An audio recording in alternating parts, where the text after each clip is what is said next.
How to fix Wi-Fi doesn't have a valid IP configuration. So click on Start menu, right click and click on Command Properties Admin.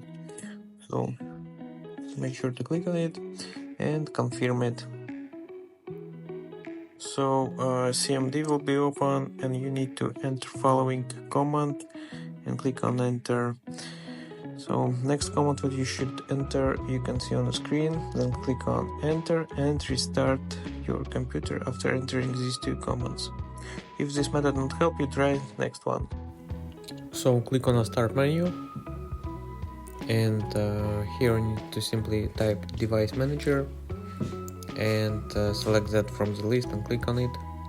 So it will open device manager. Here you need to locate your network adapters and expand it.